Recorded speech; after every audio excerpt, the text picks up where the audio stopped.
जिसके घर में क्लेश बहुत मचा हुआ है, या कोई पैसा खाकर चले गया, धन नहीं दे रहा, रुपया नहीं दे रहा, और बहुत मशक्कत कर लिए, हाथ जोड़ लिया, पांव पड़ लिया, रुपया नहीं दे रहा, तो काली तिल्ली को पानी में गला दीजिए और पानी में गलाकर उसको सुबह पीस लीजिए। सोमती अमावस्या के दिन सुबह पीस लो, पीस कर एक कटोरी में उसमें पीला चंदन मिला लीजिए, उसको लेकर जाइए, एक लोटे में दूध और जल लेकर जाइए, 5 बेलपत्र लेकर जाइए, शंकर के मंदिर में पहुंचिए, शंकर जी के शिवलिंग को, वो जो तिल आपने पीसी है उस तिल को आप मिक्सर में मत पीसना, हाथ में कूटिए, हाथ से कूटिए या कोई बेलन से या कोई वस्तु से उसको पीसिए और पीस कर उसका उत्तन तैयार करिए, उसमें चंदन मिलाकर शंकर के शिवलिंग को समर्पित करिए, शंकर के शिवलिंग को लगाइए। केवल शिवलिंग को ही नहीं, भगवान शंकर की संपूर्ण जलाधारी पर, जहां शंकर भगवान की बेटी अशोक सुंदरी है, कार्तिकेय जी हैं, गणेश जी हैं, उस पूरे जलाधारी में जहां पार्वती मैया भी विराजमान है, पूरी जलाधारी को समर्पित करिए।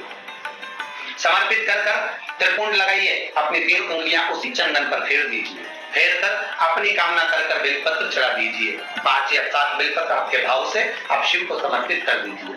समर्पित कर हाथ में कलश लेकर दूध और जल मिला हुआ पात्र लेकर शंकर को समर्पित करिए और बाबा भोलेनाथ से विनती करिए कि जिस व्यक्ति ने हमारा धन खाया है, जिस व्यक्ति ने पैसा रख लिया या कोई लेकर चले गया या कोई ऐसा काम हो गया कि वो धन आ ही नहीं रहा है, बहुत तकलीफ में है, तो बाबा से विनती करो। मुझे पूरी उम्मीद है कि सोमती अमावस्या इस बार आप जो कर रहे हैं, अगली सोमती अमावस्या जब आएगी, इतनी प्रसन्न चित्त में आप ये पूजन करेंगे, वापिस करेंगे और पूरे परिवार समेत करेंगे। जब आपका धन आ जाएगा, वैभव हो जाएगा, तो आप वापिस उसको धारण करेंगे।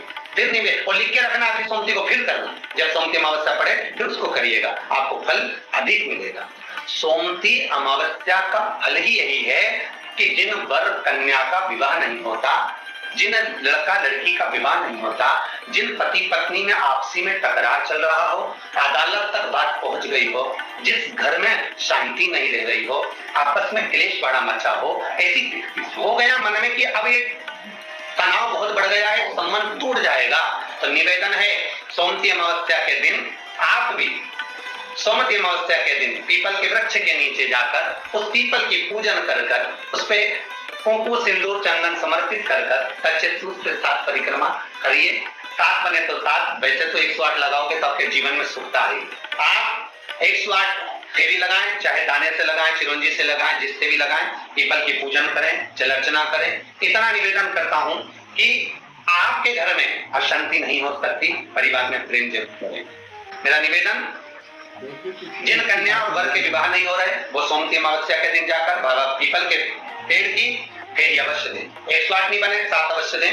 पूजन कर दिया लगाकर घी का दीप प्रज्वलित कर बड़े आनंद में पीपल देव का पूजन करें। और निवेदन, जिस व्यक्ति को रोग बहुत हो, चाहे शुगर हो, बीपी हो, या घुटने में दर्द हो, कमर में दर्द हो, या बहुत कष्ट का जीवन निकल रहा हो, यहाँ तक कैंसर जैसी भी बीमारी यदि आपको है, सोमती अमावस्या को मत छोड़ना।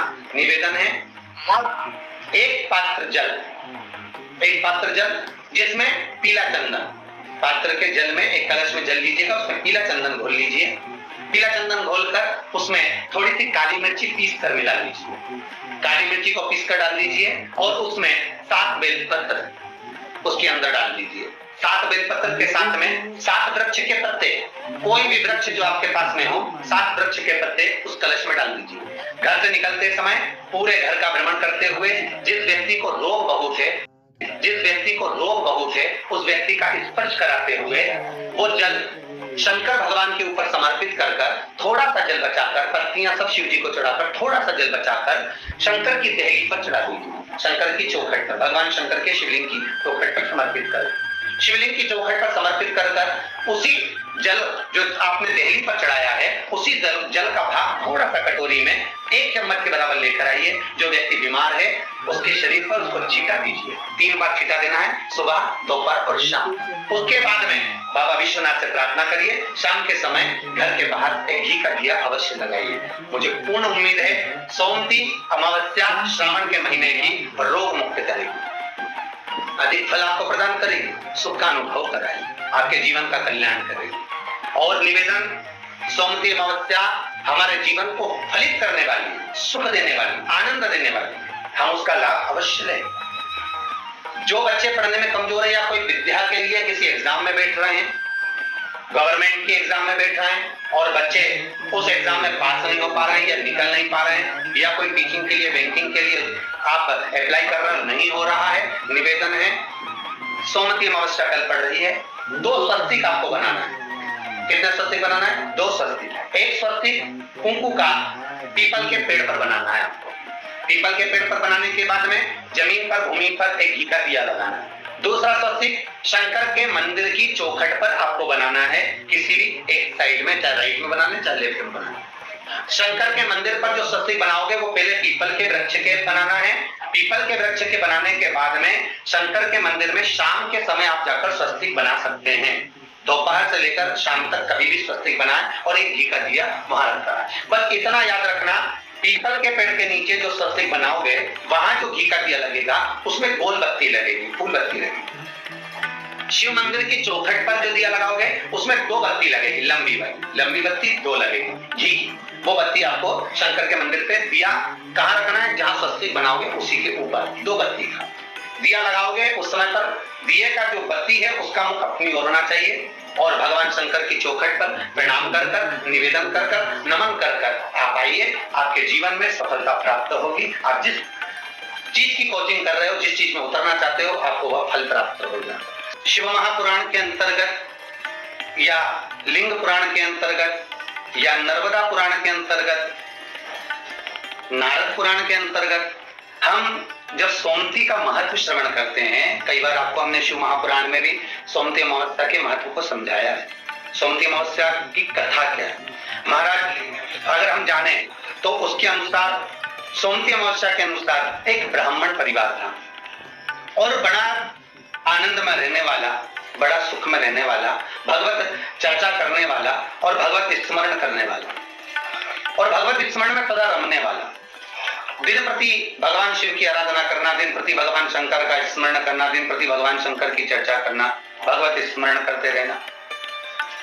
इनकी एक पुत्री थी, ब्राह्मणों की कन्या। उस कन्या का शिव महापुराण में सुंदर भाव वर्णन किया गया है उमाखंड के अंदर कि इस कन्या का विवाह योग नहीं था। इस कन्या के भाग्य में, रेखा में, हस्त रेखा में, मस्तिष्क रेखा में, चरण रेखा में कहीं भी इस कन्या का विवाह योग नहीं था। ब्राह्मण सेवा में लीन रहते, भगवान शंकर के मंदिर जाते, आराधना करते, देवी की अर्चना करते, भगवत भजन करते, कीर्तन करते, शिव अर्चना करते। एक बार श्रावण के महीने में ही क्या हम कहें कि विचरण करते करते श्रावण का महीना लग गया था और ये शिव के मंदिर से आए और अपने घर में विराजमान थे। ब्राह्मण परिवार अपनी बेटी को लेकर आए, शिव मंदिर से आराधना कर कर, पूजन कर कर, जल चढ़ाकर, अभिषेक कर कर जब घर पर आए हैं, बैठे, कुछ ब्राह्मणों ने आवाज लगाई, कुछ संतों ने आवाज लगाई, भिक्षाम दे, हमको भूख लग रही है। संतों ने जब आवाज लगाई, ब्राह्मणों के घर में से कन्या बाहर निकल कर आई। दोस्तों, आप लोगों से आग्रह है कि आप मुझे पूरा सपोर्ट करें ताकि मैं सद्गुरुओं के प्रवचन को, सद्गुरुओं के सुविचारों को, उपायों को, टोटका को, पूजा पाठ के विधि को भारत के सनातन धर्म के जन जन तक पहुंचा सकूं।